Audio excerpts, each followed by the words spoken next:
In 1999, Kristin Chenoweth made a big splash on Broadway with her Tony-winning turn as Sally in You're a Good Man, Charlie Brown. In 2003, her popularity on Broadway continued when she originated the role of Glinda in Wicked. Now the always busy Ms. Chenoweth, whose resume is also filled with TV, film, and concert work, is back on Broadway. She's currently starring in the Roundabout Theatre Company's production of the 1966 musical, The Apple Tree. And she's got lots of other projects in the works.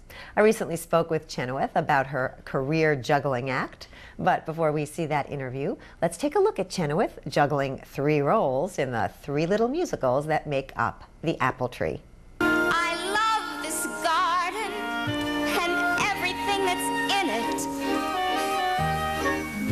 Something tells me to treasure every minute. I've got what you want. I've got what you need. I know how much you want it. I am such a divine me.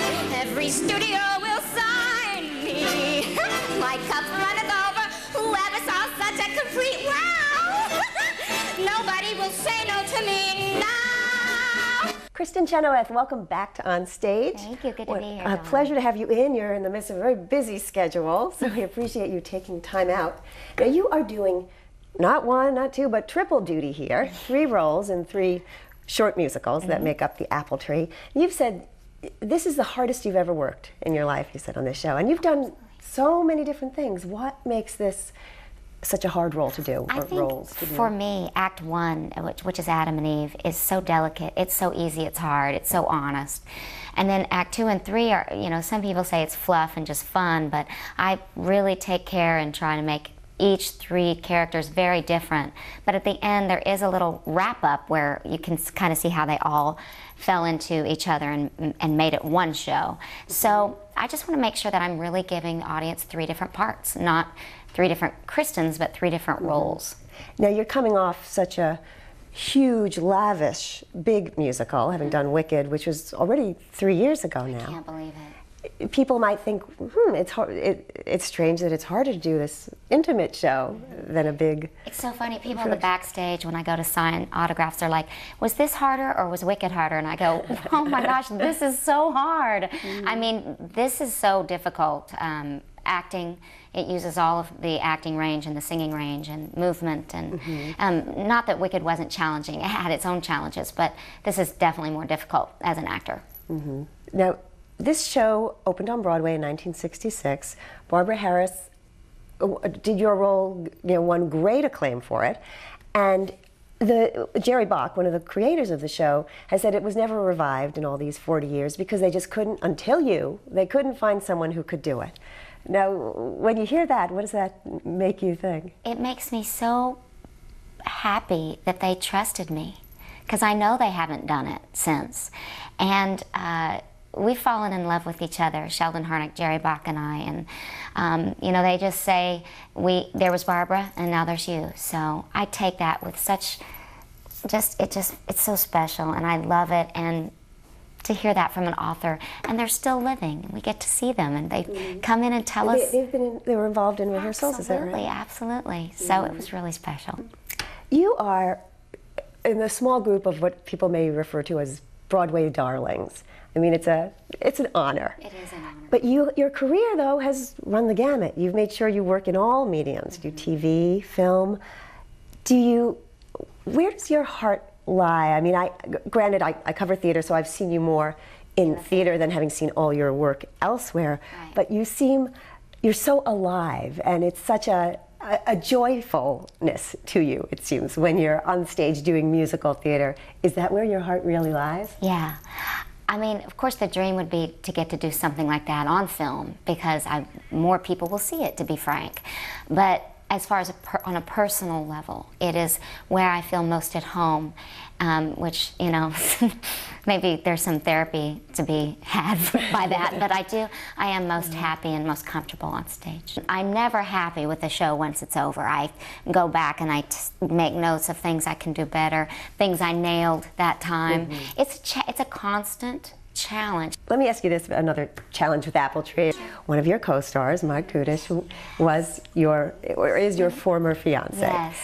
Did you think twice about being cast in a show with him, and how does that affect your work? When Apple Tree came about, we had done an encores and with Michael Service and Malcolm Getz, who were also amazing.